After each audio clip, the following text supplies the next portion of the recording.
Okay, so I went to my appointment. It was encouraging, very, very encouraging. Wow, very bright sun. Sun's bright. There we go. Very encouraging appointment. She listened to me. She made me feel like there's a little bit of hope of some things that I can do. We talked about my history of what has gone on to why I came to the appointment. Let's see. 2019, the end of it, my husband and I, we went on a lovely vacation with our kids, my mother-in-law, my father-in-law. I've got amazing mother-in-law and father-in-law. Love them to death. They are wonderful people. And we went on a Disney cruise, 7-night one, to celebrate a lot of things. Just so much to celebrate. We had a lot of achievements and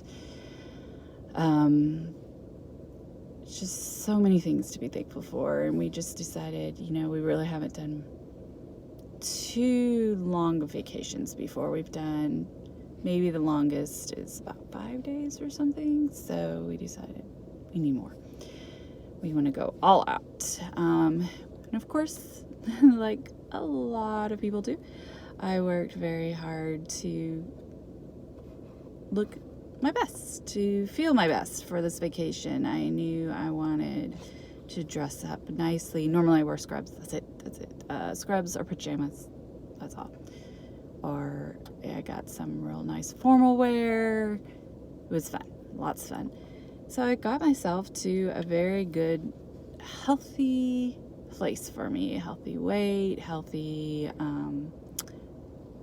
attitude, healthy outlook, just so I can enjoy this special time in our life as much as possible. Then we get back and we see all these news reports about COVID. We're like, what is this, And then life took a turn and everybody was afraid and the hospital was, a nightmare. And then there was a little bit of hope for treating COVID through infusions of antibodies. So I wanted to help. That's kind of why I became a nurse in the first place. I wanted to be a part of the solution, not the problem. That's the easiest way to put it. So anyway, they asked for people who could help do infusions for the antibodies, and that required daytime. I work nights, so I was doing both night and day. I was working on my regular floor at night and then doing the infusions during the day. And I stopped kind of exercising as much, kind of just grabbed food in a way for convenience, or maybe didn't really even, just skipped meals. It's easier to do. I did a lot of protein shakes, lots and lots of protein shakes. Then they did in May 2020. Didn't need infusion clinic.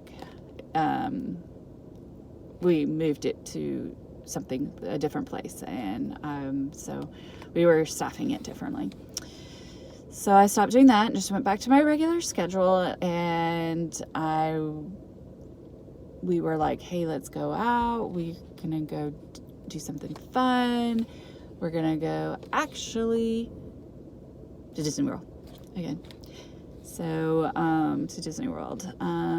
I went to go put on some of my clothes that I wore for the cruise, and they would not fit. And I was like, what? And then as we're walking around Disney World, I just did not feel good. I didn't know how, my body, I don't know. I didn't feel like myself anymore, and it was an effort for, I'd wear out. It was an effort for me to, normally when we go to Disney World, I'm like, boom, boom, boom, one thing the other, and I'd have to stop and take breaks, and I'm going, what is happening? So I was like, got home, and I was like, oh my goodness. Look at, where did all this come from? I don't understand. So I got set up with, I was like, well, in the past, after babies and having weight gain from babies, I would do like a boot camp. So I got signed up with one, and I got really good at doing a boot camp workout and eating, very conscientious of how I was eating. I did that for June until about September, October of last year, and nothing changed. I mean, yeah, I had a little bit more energy again. Of course, the effort that I needed to put forth to work out got eased, a little bit, not so hard. I mean, my endurance got better, but it just seemed like everything hurt. Not just your workout hurt. There was just everywhere hurt. Ached. I'd lay down in my bed and everything would hurt. And I'm like, I think I have done something in that process of, working day and working at night, and I did something to myself. So I tried to talk to my general practitioner. At that time, I had a different one, and he's just like, here, you need to go on to this 18,000 calorie diet. I was like, oh my goodness, I would have to work hard to eat that much. But I tried, and I felt miserable. It was so bad. Oh, so bad. And so I was like, there's got to be another answer. So I looked up, I came across functional med, made an appointment. Took that long. I think I made the appointment in November. So the soonest they could get me in was January. So here I am. And in the meantime, I did have to change to another doctor because my insurance problems. We all have insurance problems. He was a little bit more helpful, and he's the one that was like, let's go ahead and try this Prozac. I was like, okay, let's try that. So that is the history of why I didn't mean to talk about that. I was going to talk about what this functional health person talked about. But I hadn't really verbalized the history of why I wanted to go in there until I talked to her, and that was helpful. It helped me realize how much I need this, how much I want it. Recognizing that you need or want something is half the battle, I think, because I think before I just kind of brushed everything off. Oh, I got pen all